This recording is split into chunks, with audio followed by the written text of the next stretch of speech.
again when I do a Teslafy tutorial and review the year-end numbers for Ruby, our 2017 Model X, and Joules, our 2020 Model Y. I'm currently looking at the full year calendar for Ruby. She is finishing out the year just shy or just over 123,000 miles. We did not put on anywhere near the number of miles in 2023 as we did in, well, all the prior years that we had her, simply because my son went off to college and I wasn't back and forth to downtown Raleigh twice a day, close to 100 miles each weekday doing the school run. But we obviously still did drive her some, including some trips down to the University of North Carolina at Charlotte, or UNCC, because Ruby does have free supercharging. So this is, I believe, I'm just looking a little bit here. The number of drives this year was 1,246. 13,000 miles, which is at least 10,000 off of prior years. It says the average watt hour per mile is 403, and that seems not great, but I will say that when you do little tiny short trips, the watt hour per mile reading is not as accurate as when you do longer trips. Like if I go down the driveway and back up, that's a horrible one to average in. 88% efficiency, says 5,265 kilowatt hours. Don is going to go over the year-end numbers as far as costs, and it has a few spreadsheets, so I won't go into too much detail there, but he is using some combination of the meter we have on the high-powered wall connector in the garage and Teslafy to come up with the total charging between the two cars.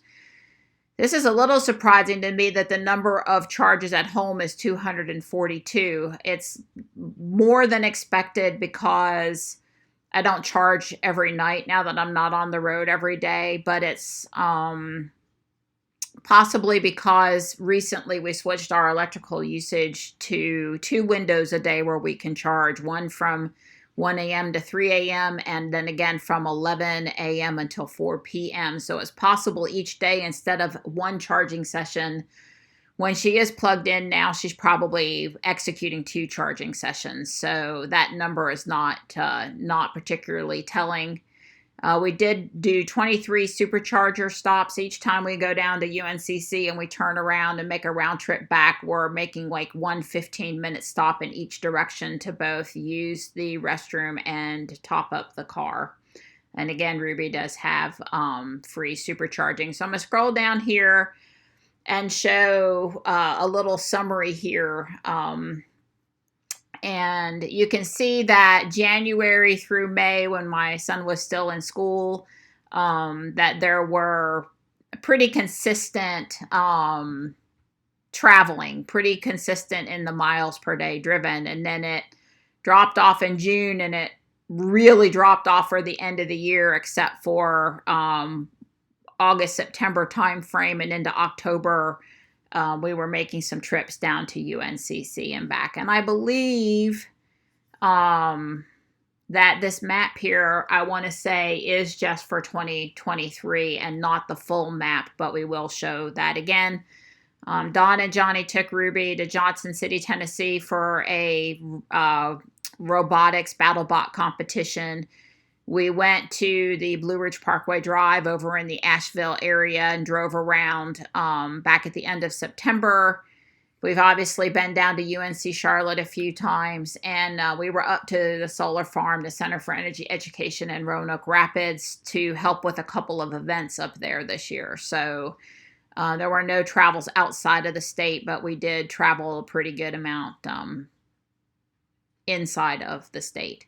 So what else would we want to look at for Ruby? Well, we will go look at the charge summary. We won't need to look at the supercharger invoice for Ruby, but if we come in here and we put the starting date, I'm just going to try to focus on 2023, although we could easily go on since, you know, I've had her. It just depends on what you're interested in. So we're going to start with January the 1st of 2023, and we'll end with December the 31st of 2023 and redo the search.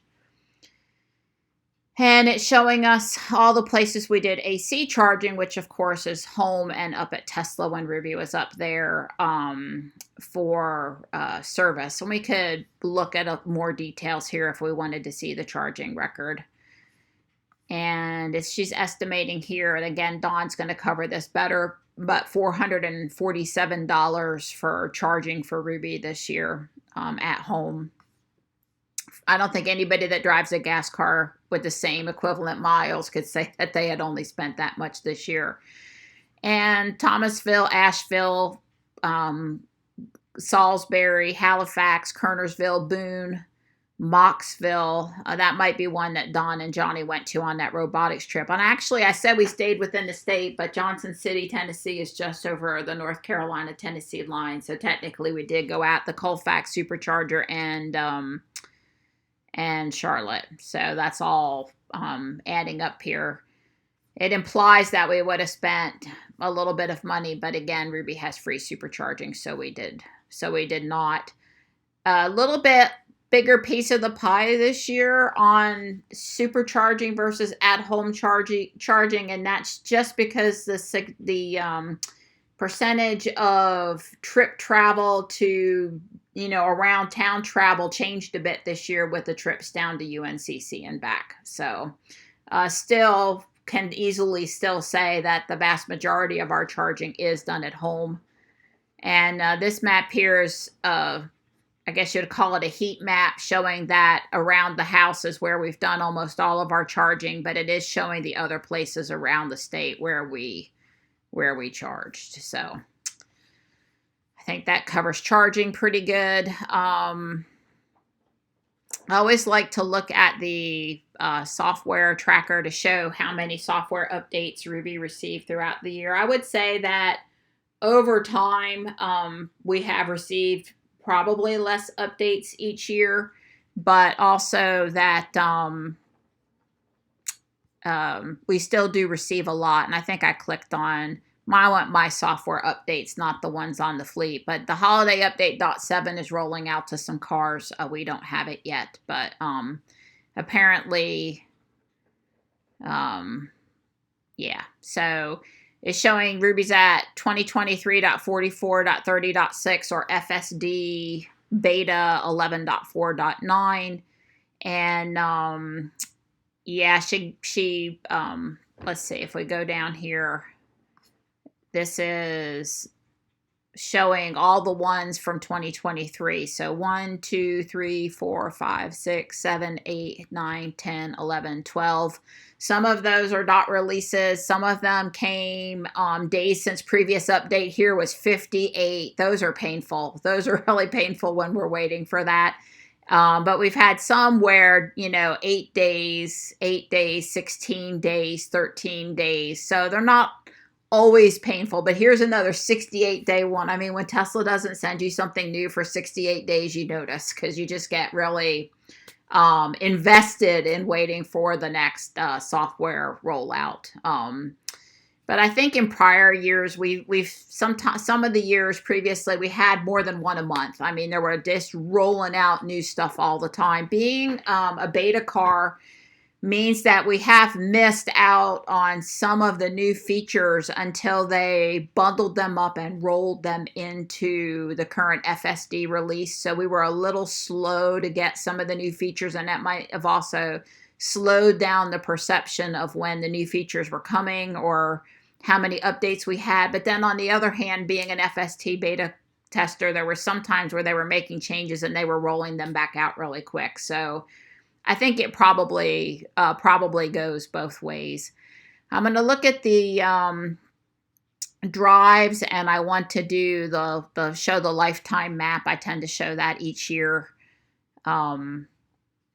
Ruby has not gone out of the state a lot. And this data is all, the records are read and it's produced real time. It's not stored. So it's very accurate, but it takes a minute to draw sometimes. And Ruby has gone up to Virginia, down to South Carolina, and over to Tennessee, but primarily has been driven within the state of North Carolina. So the way this map works is the areas where you travel all the time are very dark, and then the areas where you've traveled only once are this really light, barely gray color, and sort of in between is, well, in between. You've traveled it more than once, but not like all the time around your house. So you're always going to see a lot of darkness near where you live, and then not so much spread out. And a few of these places you can see we've only went down to, only went down south, like down near Florence one time. That was we went and checked out the Buc-ee supercharger just for the heck of it. We've never been to a Buc-ee, so we kind of made a little fun trip down to Florence and back. Just, half Tesla will travel just for the heck of it. Seems like sometimes I point out something else on here, but I'm not sure what that would have been right this minute. If we just come in and go to the calendar and then come into the month, maybe drives, I wanted to talk just a little bit more just from a Tesla 5 perspective about what you would be seeing on the monthly calendar, because Donna and I do consider this to be super helpful, even though we tend to only look at it whenever we have a trip. If we have a trip, we kind of care, but you can come in and see it has probably would be good to look at the month of August when we travel down to UNCC. So I'm going to go back to August. Use the drop down box. That's a little faster. Yeah. Ruby's tire pressure is all looking a little low. I'm surprised, especially since we just were out with her. I'll have to let Dawn know. I'd like, wait a minute, they should all be 40-something numbers, not 38s and 39s. I know it's cold, but we did drive around downtown for 15 or 20 minutes. I wouldn't expect them to be reading quite so low. Anyway, in August, and the reason why I came back here is I wanted to be able to show, I thought I was going to be able to show the supercharging. And I'm looking for it. Yeah, so Tesla supercharger here on August the 8th. That must have been the day we took Johnny down to school. And actually that says Tesla at Glenwood Avenue. Well, we did take Johnny to school in August, right? I picked August 23rd. Am I missing the supercharger symbol? Because I'm not meaning to do that. Yeah, okay, supercharge. One charge at home and one supercharge. They may have changed the icons around a little bit from year to year. But this is showing the locations we stopped at this day. So we were at Tesla and Whole Foods and Guardian Angel and Apex Family Chiropractic and Home over here, all the places I would go. And it looks like there was, the one charge put in there. I guess we drove, remembering now, we've been down to UNCC with Ruby, but in August it was with Joules. So that's why I'm confused and it's not showing up here. Sorry about that. Can't remember which car we took. That's a good problem to have. I'll move ahead to September. Maybe it was... Yeah, okay, so here's the Tesla supercharger symbol that I was expecting to see. We brought Johnny home over Labor Day weekend. Labor Day was September the 4th. So we were driving the Friday before the weekend as soon as he got out of classes, and then we were driving back on Monday so he'd be ready for classes on Tuesday. So you can tell the days very quickly that you stopped at a supercharger and what supercharger that was. You can see, the chart. There were one charge in each direction is why there's two. Again, the locations that we were at, the number of drives, the number of miles. So the monthly calendar has really good, there's the year-end calendar, which kind of sums up the year, and then there's the monthly calendar that sums up the monthly driving, and that's really useful to have. But if we wanted to see more detail about this day, And this is just really Tesla-fied tutorial stuff or to make sure you're following along with what I'm doing. So Monday, September the 4th, if you scroll down to the bottom, you see the map of the driving for that day, which shows we went from home over to Charlotte. And then I'm just going to tell you we came back a slightly different way here at the end around Jordan Lake, but we came back that day. But it starts at the bottom with where you were. So at 12 a.m., and on up, we were parked in our home. We headed out to the Thomasville supercharger, looks like around 2:38 p.m. and stopped there at 4:12 p.m. We charged for 15 minutes, which is very typical of the trip to UNCC and back. We were parked at UNCC for a little over an hour. Excuse me, it took another hour to get to UNCC. We were parked at UNCC for about an hour and a half, helping Johnny carry some stuff into the dorm.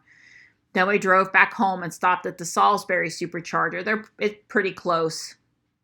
And finally arrived back home a little after 10 p.m. And there are drive summaries over here on. So there's 5 drives, total of 314 miles that day. Reasonable efficiency, but not great at 87%. We sure like to see numbers in the 90s. With the Model X, with the older Model X in particular, though, that's probably pretty reasonable. It was warm that day. It was 87 degrees outside, so that will affect the mileage a little bit. And here's the supercharger summary. 2 supercharges for a total of 38 minutes. Like I said, it's about 15 minutes in each direction, give or take. And it tells how much, went in and out in the elevation and the temperatures and really anything you would want to know to help you remember. This is where it's picking up the where we were, because I have taken the time to put these places into TeslaFi. The more you label and put in, the more then you'll get out. I know everybody wants to know, just trying to think if there's anything else that I would want to put in. Probably the odometer graph. I don't know if I remember looking at this one before. The developer of TeslaFi is always rolling out new stuff. So yeah, it's what you would expect, except for I wondered here in the last little bit. This is 21, 22, 22. And then in 23, it's still going up, but it's not going up as fast as it was back in here. But I was looking for, temperature efficiency. Usually I like to point out that and this I think is for all time, but let's just to be clear here, let's look at January the 1st of 23 until the end of the year and get it to do that search with again. And usually when the temperature is the speed as well as the temperature, the efficiency, when the temperature is not too cold or not too, well, mostly not too cold, the efficiency is pretty good, but the sweet spot seems to be somewhere between 60 and 70, 75. So you can see where it's pretty warm and moderate, we have this good efficiency here, but not as many miles recorded, and also not quite as high efficiency when the temperature went up. And certainly when the temperature is down at 35 or 40, we can see that the efficiency is not as high. So again, this was the miles recorded, this is the temperature, and then this is the efficiency line drawn in over top of that. And I will pull up the battery report because I know folks are interested. So I'm just gonna, why would I want to? I don't know that it ever charges above 80%. There it is. So this is all time, and the last time, it usually tries to tell you the last time you charged to 100%. And I don't know that if we've done that really recent with Ruby or not, but when we were originally high range versus current range, we were originally at, it says 296.68, and now we're at 258.02. So that's a range loss of 38.66. You know, that's close. Don't write that in stone. There have been some times where we've watched it go down and we're like, God, stop, don't do that anymore. And then there's been times when it's like, wow, it's very consistent for months on end and there hasn't been any degradation whatsoever. I would say that Ruby is probably on the, I want to say on the high end of losses for 100D, because one of these is showing her versus the rest of the fleet. I think that's what this, the fleet average is in green and my battery is in blue. So we were not super happy, like right in here, because there was right in here, there was a significant drop where we went from better than fleet to less than fleet. Sorry about the way that's doing that. And then it was tracked pretty stable for, 2021 and 2022 and 23 haven't been too bad. But there was this little blip here in 22 and it's like, well, don't go down there. So, but lately she's been pretty darned consistent. So that's good. The main thing to me is that at a 90% charge, I can still go all day around town and not have to worry about charging. I suspect that if I were still driving back and forth from downtown every day, there were a few days I had to make 3 trips downtown and I wouldn't charge in between and I'd be okay. It'd be a little closer now. I might have to pay attention, or maybe for that atypical third trip, I would grab Joules instead just because I can. But there's, where she is. I'm still getting over 200 miles at even at 80%, and at 90%, I'm pretty darn comfortable with, being able to do, like I said, anything around the Raleigh area, my normal errands and shopping and things like that. And when Don and I are on road trips with Ruby, we pretty much are ready to stop when the car's ready to stop, living the gentler, retired, not in a rush life. Those 15-minute stops are good for us and fine for the car, and we just don't care. So it's works for us. Works for us. We like the charging lifestyle.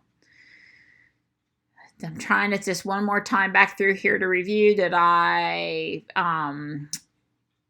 anything I left off that I've showed in prior years? I don't think so. I really don't think so. So what I'm going to do now is I'm going to switch on over to Joules, and I'm going to take a brief break, and I'll be right back, and I'll swing into all of the similar details with Joules. All right, here we go for Joules, the Model Y. Joules is up just over 27,000 miles, not driven a lot, back and forth to the park, and whenever something's wrong with Ruby, I hop in Joules. Don is retired and working from home, so just have not put a ton of miles on Joules. Let's see, 1,425 drives in 2023 makes it seem like a lot, but again, a lot of those were like a mile down to the local park. 7,088 miles, 293 watt hours per mile. That seems a little high, although for a Model Y, but remember, Joules is a performance Model Y, and the tires do make a little bit of a difference. And let's see, what else here would be of interest. Number of charges at home is 127, because when you're only driving 2 or 3 miles some days to the local park, you don't really need to charge the car every day. I know some people like to charge to 80 or 90% and leave it plugged in all the time. And we just find that we're able to keep up with remembering to plug in. Look, when we get out of the car, where are we going tomorrow? Do we want to plug in today or not? It's sort of a personal preference. I don't know really which is better for the battery or not, but obviously, admittedly, we are not charging every day. We're not topping off necessarily every day. Here is the map showing by, month or days what driving we were doing. And you can see a couple of trips here. This one in August, this one in November, maybe this, I don't know about the December one, but some of these were UNCC kind of a thing. And, you know, any day I wasn't driving Ruby, then all of a sudden I would be driving Joules instead, and there would be a little blip in activity. And I think, you know, Ruby had was at the service center a couple of times in 2023. So that meant those days I would have started driving Joules. If we come in here to the map, you can see that she was down to UNCC as well as over to a robotics competition in Gastonia, around Greensboro several times, Durham, and then you know, Don and I like to go out driving a little bit and checking out new superchargers. We were over to Farmville. I think that's what this line over here was, to the glass factory. So the map last year for the year was bigger, more coverage, but in 2023, not too big. So let's go over to I think on the temperature efficiency, we're going to see the same sort of things we saw for Ruby. And again, I'm going to change this to just show you 2023 data. It will let you break it out however you want, but I think it's going to be a similar story with the efficiency. It's actually a little bit lower for Joules, 55 to 60, 60 to 65. But these are all high numbers. These numbers are all 100 or 90s or whatever. So it took, you know, really getting over, say, 85 degrees or under 50 degrees in order for the, well, really even lower temps for Joules for last year were not particularly inefficient. So just the right up here at the high, you know, a little bit of driving that occurred at the high. But I still think it's fair to say that the number of miles and the efficiency are pretty much the best efficiency in moderate temperatures. And we're going to go to a lifetime map here so you can see a little bit. Joules has been down to Florida, to Don's brother JB's house, down to a Tesla conference that was near Orlando, over to Cape Girardeau for Jack Ricard's funeral, and, you know, all over the state of North Carolina, very similar to Ruby. So again, you know, most of these maps, this is not a Kyle Connor map where we have all over the country and maybe even in Canada and Mexico, but obviously well driven around the state. And let's see, software updates. Ruby and Joules really ought to have about the same updates for this year, since they're both FSD beta cars, and they really have pretty often gotten them at the same time. But 1, 2, 3, 4, 5, 6, 7, 8, 9, 10, 11, 12 software updates this year. And a similar spread where sometimes there's not too long in between, and 66 and 68 days, we were, you know, really excited to get a new update at that point. That you really start to notice two going on 3 months and you haven't had a software update. So, but there were a fair number for this year, and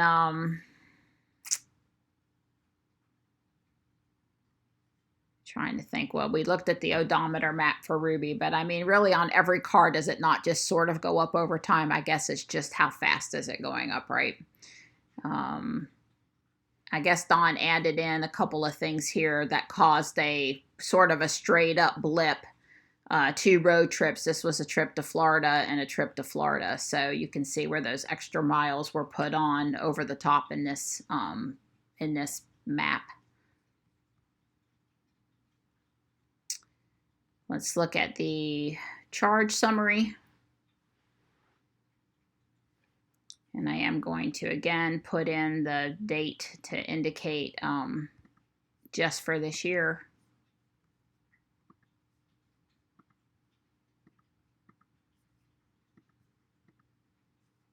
and reissue the search. And there was no AC charging for Joules other than at home. Joules did not make any trips to the service center in 2023.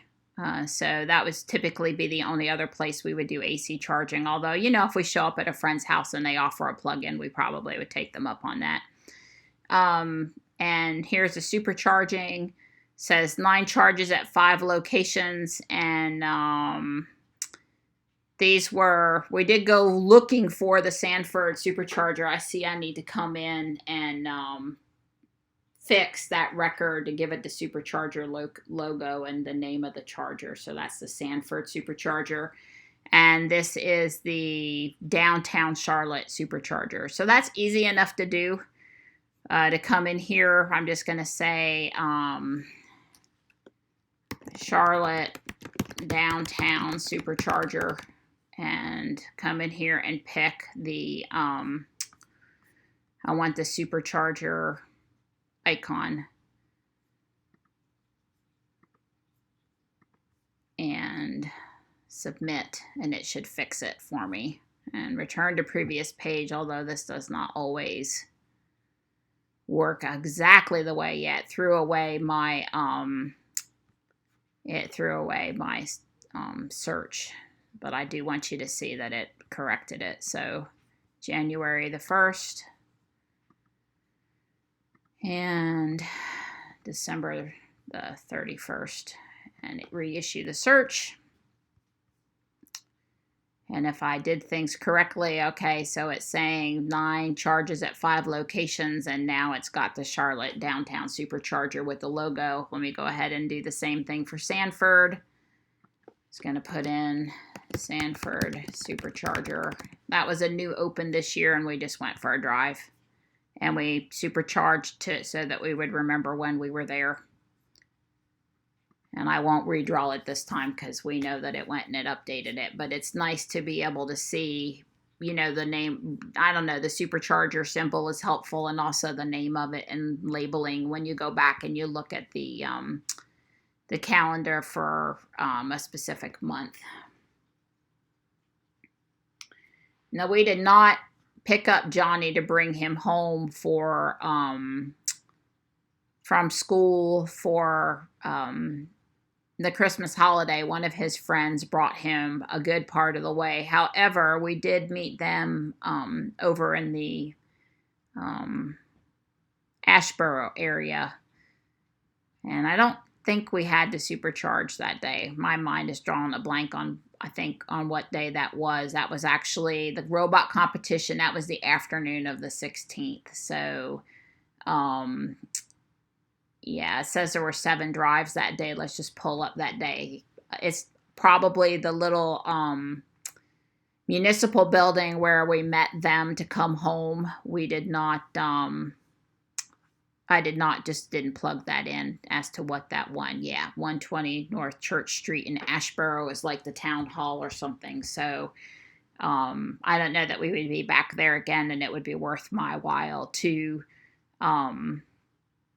go ahead and change the name and give that a picture, but I easily could, right? I easily could do that. So that cut our trip to get Johnny like in half. So we only drove for that day 153 miles instead of 300 and something miles, because Ashboro was, you know, approximately half down there, and we sure did appreciate that. So I think the only thing I haven't recovered here is the battery report on Joules. That's under charges, battery report. Joules' story is, my settings include charges over 60%. I wonder why it defaulted to that. But we're slightly below the fleet, but not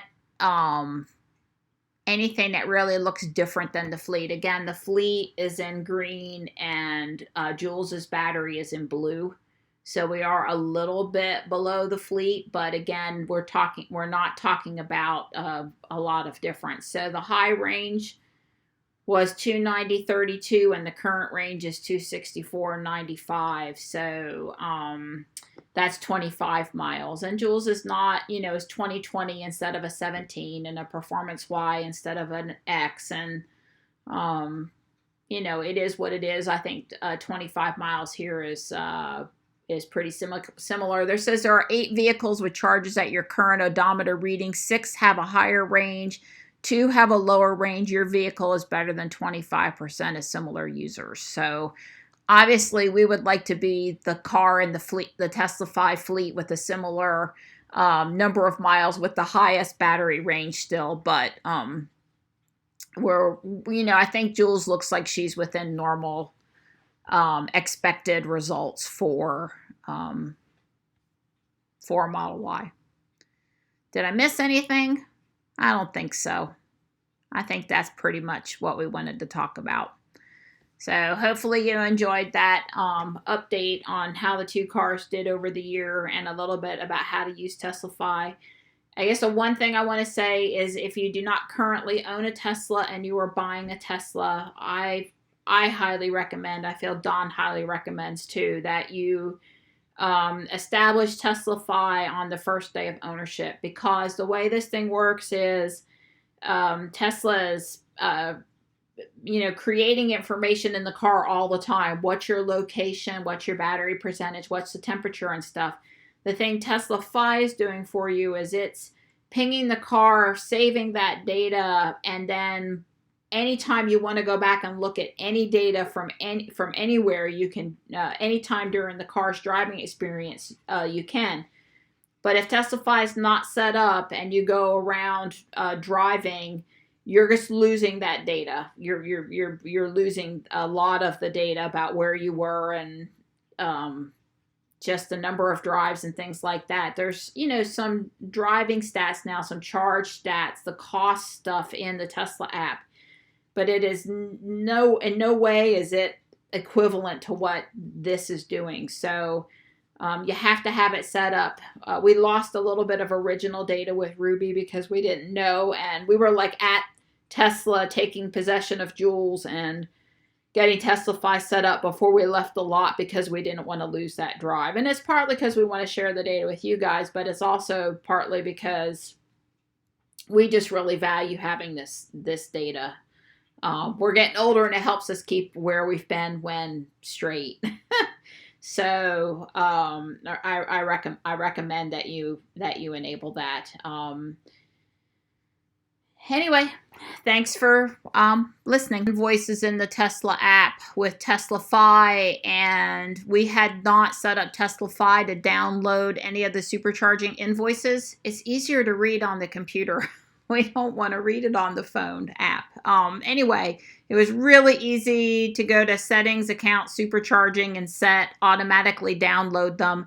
And apparently it will automatically tag them as well. You saw me manually tag one before, but I had already tagged them and it didn't overwrite my tag, so that was good. At any point, we had some referral miles that we lost 2 days after this trip, or a day after this trip.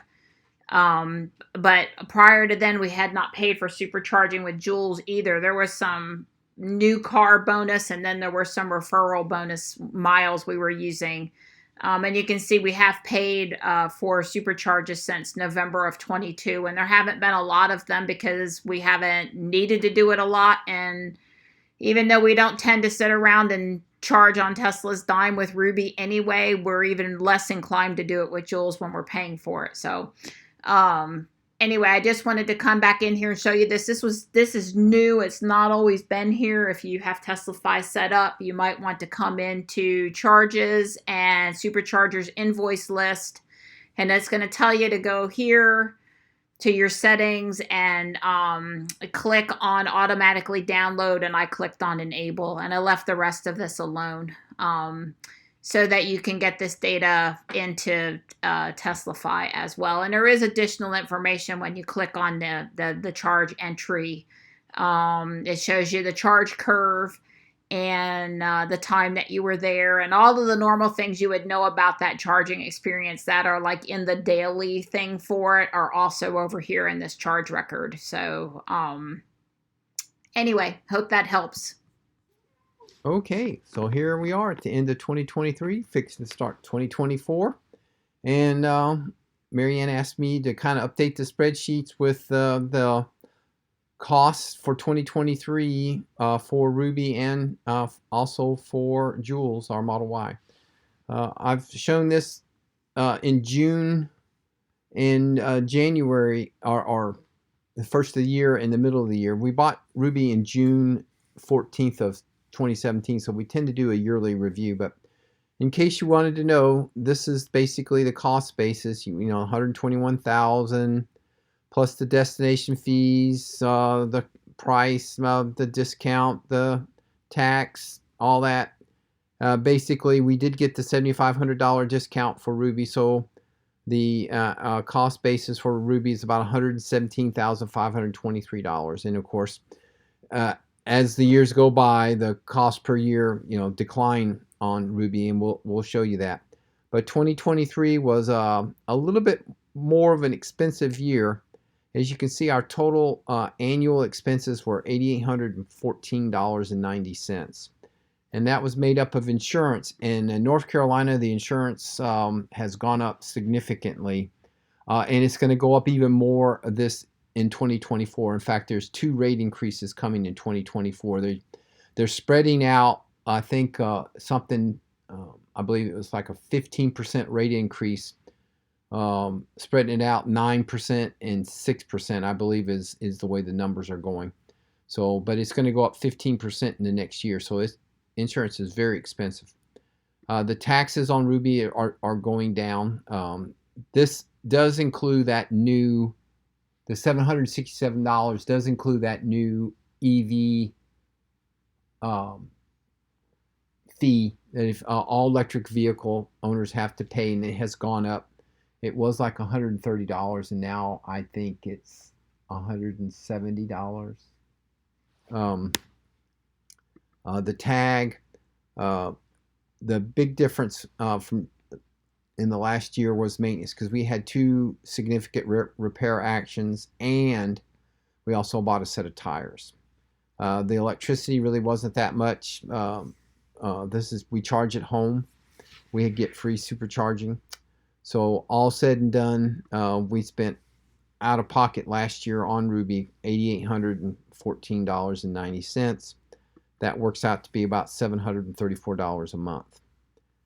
Going over to talk about the maintenance in 2023, we had, may remember, poor Johnny and Marianne were driving back and forth to school each day with no heat. And it turned out that was a $1,739 repair for the TPC heater. They were able to replace the fuse in the DC to DC converter, so we did not have to pay for a new DC to DC converter. I think they charged us $15 for the fuse, but it was several $100 labor to get the DC to DC converter out so they could repair it. We also had brakes put on last year, and that included the rotors, I think, being replaced. The set of tires with mounting and tires was $1,644. We got a alignment, and the other big repair was we had the right hand and left hand rear toe links replaced, and the labor for those, as you can see, was $585 plus $575 just for the labor. The parts were cheap; they're about $80 a piece, so the part wasn't bad. But altogether, that tires, brakes, rear toe arm replacement, that was $4,584. So last year we spent a total of $6,337.66, including the tires. On the spreadsheet, I choose to split the tires out from the maintenance, because tires, I don't want to say a set of tires a year, but it's close to that. One year we've made it without a couple years we've done it without tires, but most of the time we have to buy tires. But I don't expect to buy tires in 2024, so that's going to be a good thing. So just to keep going a little bit, so the total cost of lifetime for Ruby now is $154,000, and so the costs continue to continue on.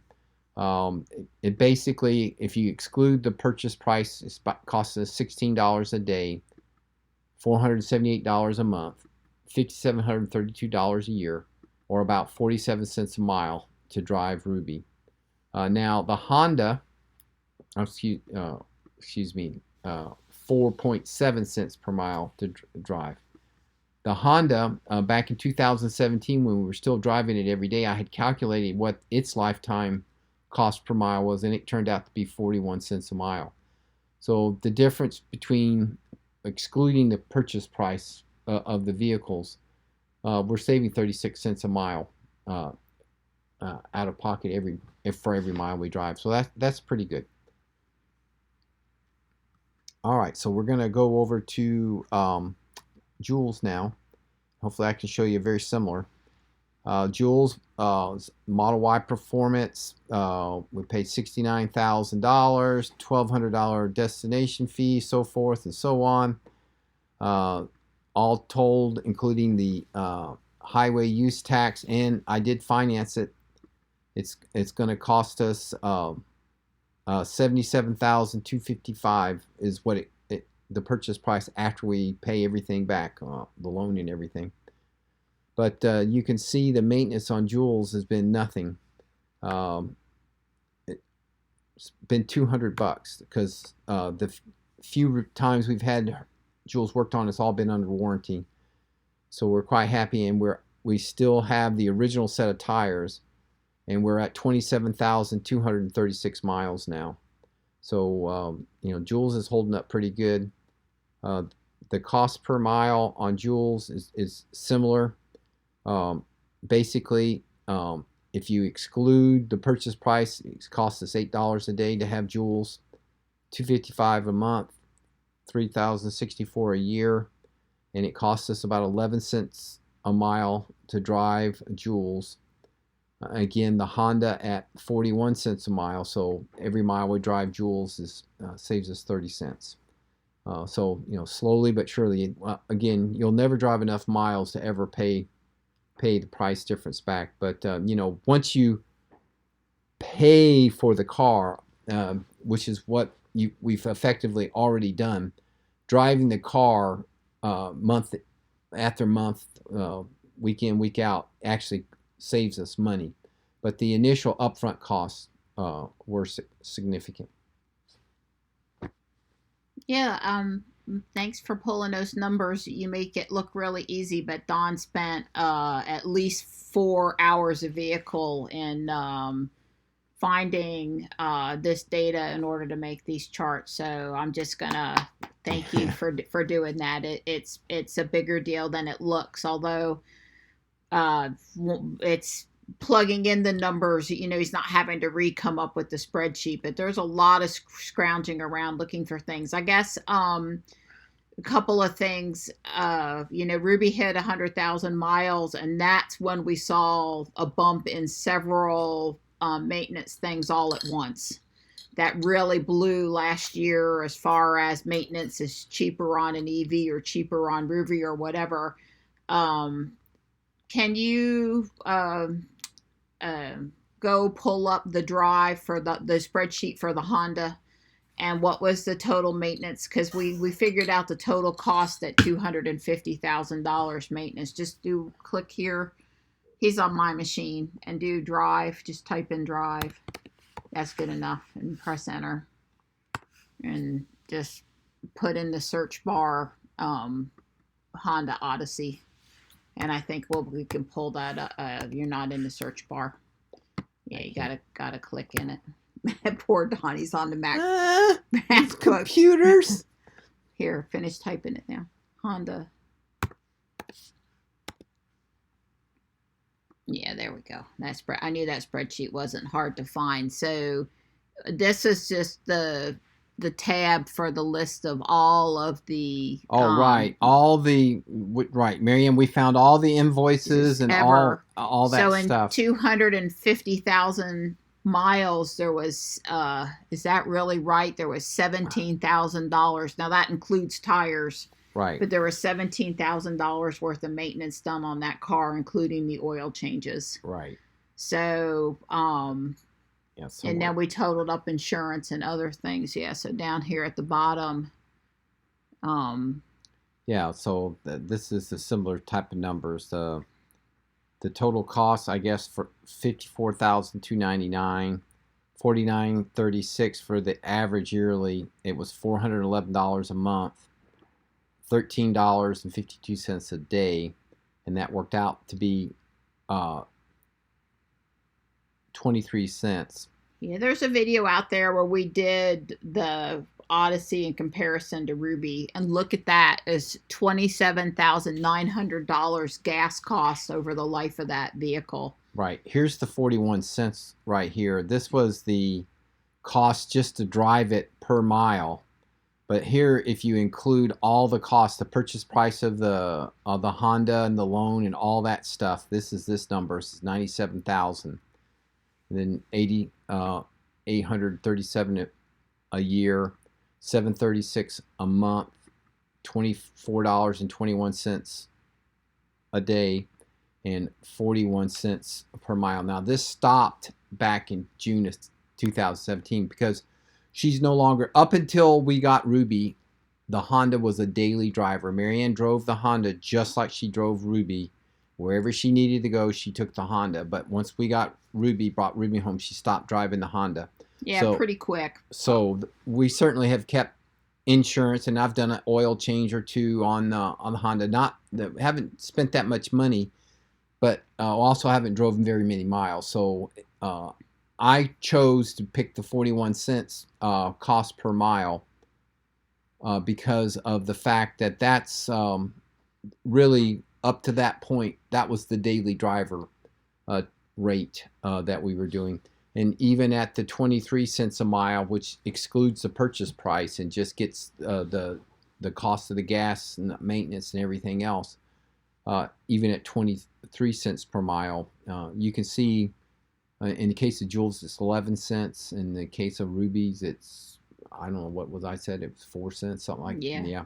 Because, see, Joules, the reason it's so high on Joules is Joules only has 25,000 miles. It doesn't have very many miles on it, even though it's 3.5 years old. Ruby has really racked up the miles because Marianne, she was, 20 to 25,000 miles per year up until June of this year. And then she stopped driving because Johnny, he graduated from high school. So now he's over in Charlotte. So the only extra driving we do is when we take him to and from school over to Charlotte. Yeah, I guess the points I was trying to make was just that Ruby's maintenance last year, we took a really solid hit on maintenance costs, but it's still well below the Honda Odyssey maintenance. And that car was a really reliable, great running, didn't give me a whole lot of trouble car, and it still cost over 200, and we're like at 245,000, but I just say 250. That whatever that amount was for maintenance. What was the maintenance amount again? It's down here. Where? Well, not the total driving cost, the maintenance costs. I was just looking at maintenance comparison. This up here was, $17,000. And then the gas, the amount of gas over the lifetime for the car that we did some calculation to figure out, which I'm sure, depending on how much the cost of gas was, total gas close to 30,000, 27,900. I mean, I'm just like, God, that's like almost $50,000 right there just in maintenance and gas on that car, not to mention what the car costs and stuff. So I guess time will tell with Joules when we go over 4 years out of warranty. Is it more time on the road? I'm sure, it's a combination of miles driven, time on the road. You know how things happen as soon as you're not under warranty anymore. It's just kind of like Murphy's Law. So we'll see. Yeah, Elon says that the amount that people decide to buy a car based on the monthly payment or whatever. Right. Most people have never sat down and added up what Don's done and figured out the insurance, the gas, the maintenance, the tires, the property tax, and the fees to come up with a amount that it costs you to have the car in the garage, whether you drive it or not, and then the electricity to go miles versus the gas to go miles is currently still so much cheaper. Yeah. So if you can afford to get it in the driveway, you darn sure can afford to drive it. Right. And I think that was what I would say. When you're thinking, if somebody's watching, do I go gas or do I go EV? Well, for a comparably priced car, and Model 3s and Ys are very affordable new cars now for people that can afford a new car that are on the used market. Once you get it home for the comparable price, the running costs, I think is, we've proven, even with unexpected maintenance or a bad year's worth of maintenance, is still cheaper to operate. So yeah, well, maybe another thing, insurance is getting to be really expensive now. It's going to go up, as I said. It's already, last year was $1,052, and now this year it's going to go up even more. So I'm looking very much towards Tesla Insurance to get a quote from them, because the price of the insurance is getting to be really expensive. Right. Well, I've told Don he absolutely cannot put that State Farm thing in my car, and he's abided by my wishes.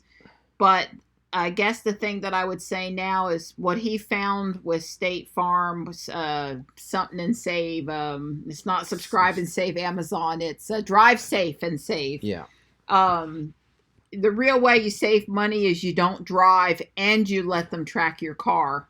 And when I was driving all the time, then that probably wasn't a good idea, because, then they had right in their face exactly how many miles, and I was well above average. That's right. But now that I'm not driving a lot, I don't know, but you ended up only saving like $7 every 6 months or something on Joules. I got a big one, according to this. Oh, a whole $15? Well, I think it's going to save me like $40 on Joules this 6 months, and but all together we're saving over $200, because the other two cars, one of them's like 118 and the other one's like 86, and then Joules is, like I said, a fortune. Right. If I could find my phone, I don't know what to do with my phone. Your phone's right there, sweetie. Oh, right. I'm sorry. Yeah, well, anyway, I might consider letting him put that in Ruby. I don't put my foot into it as much as I used to, so. Well, I could tell you the driving score doesn't matter to State Farm, because I am a terrible driver. My State Farm. Yeah, his score. My score is terrible. I'm as bad on the State Farm as I was on. Remember, I couldn't get self-driving. Marianne had to drive my car to get me the self-driving, because I just couldn't. I couldn't do it.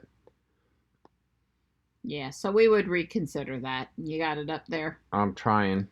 Sorry, you guys can't see us. I'm sort of feeling bad about that now, but the way I was doing that inside a wee video, it's just not safe. So I figured I'd better use the MacBook.